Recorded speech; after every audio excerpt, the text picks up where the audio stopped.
ನಾವು ನಿಮ್ಮ ಋಣವನ್ನ ಮರಿಲಿಕ್ಕೆ ಸಾಧ್ಯ ಅಲ್ಲ. ನಿಮ್ಮ ಋಣವನ್ನ ತೀರಿಸ್ತಕ್ಕಂಥ ಪ್ರಾಮಾಣಿಕವಾದಂಥ ಪ್ರಯತ್ನವನ್ನ ನಮ್ಮ ಕುಟುಂಬ, ನಮ್ಮ JDS ಪಕ್ಷದ ಎಲ್ಲ ಸದಸ್ಯರುಗಳು ಅತ್ಯಂತ ಪ್ರಾಮಾಣಿಕವಾಗಿ, ಅತ್ಯಂತ ಬದ್ಧತೆ, ಕಾಳಜಿಯಿಂದ ನಿಮ್ಮ ಜೊತೆಯಲ್ಲಿ ನಿಂತು ಮಾಡ್ತೇವೆ ಅಂತಕ್ಕಂಥದ್ದು ಈ ಸಂದರ್ಭದಲ್ಲಿ ಒಬ್ಬ ಪಕ್ಷದ ಯುವ ಕಾರ್ಯಕರ್ತನಾಗಿ ಈ ವೇದಿಕೆ ಮೂಲಕವಾಗಿ ತಮ್ಮೆಲ್ಲರಿಗೂ ತಿಳಿಸ್ಲಿಕ್ಕೆ ಬಯಸ್ತೇನಣ್ಣ.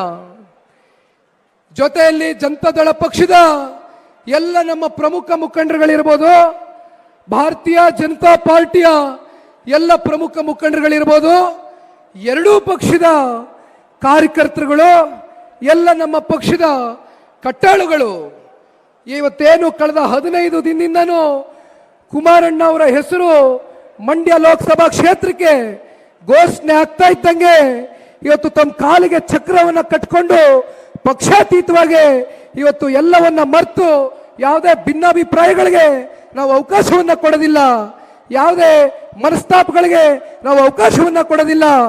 ಇವತ್ತು ನಮ್ಮ ರಾಜ್ಯ ನಾಯಕರು ಬಂದಿದ್ದಾರೆ. ಮಂಡ್ಯ ಜಿಲ್ಲೆ ಮುಂದಿನ ದಿನಗಳಲ್ಲಿ ನಮ್ಮ ಕಾವೇರಿಯ ವಿಷಯವಾಗಿ, ವಿಶೇಷವಾಗಿ ನಮ್ಮ ರೈತಾಪಿ ವರ್ಗದ ತಂದೆ ತಾಯಂದಿರ ವಿಷಯವಾಗಿ ಇವತ್ತು ಕುಮಾರಣ್ಣ ಅವರು ಮುಂದೆ ನಿಲ್ತಾರೆ, ನಮ್ಮ ಜೊತೆ ಬಗೆಹರಿಸ್ತಾರೆ ಇವೆಲ್ಲ ಸಮಸ್ಯೆಗಳನ್ನ ಅಂತಕ್ಕಂಥದ್ದು ಸಾಕಷ್ಟು ತಮ್ಮ ಮನಸ್ಸುಗಳಲ್ಲಿ ಇವತ್ತೇನು ಒಂದು ಸ್ಥಾನವನ್ನ ಕೊಟ್ಟಿದ್ದೀರಿ. ಖಂಡಿತವಾಗ್ಲೂ ಒಬ್ಬ ಯುವಕನಾಗೆ, ಒಬ್ಬ ಯುವ ಕಾರ್ಯಕರ್ತನಾಗೆ ಹೇಳಿಸ್ಲಿಕ್ಕೆ ಬಯಸ್ತೇನಣ್ಣ.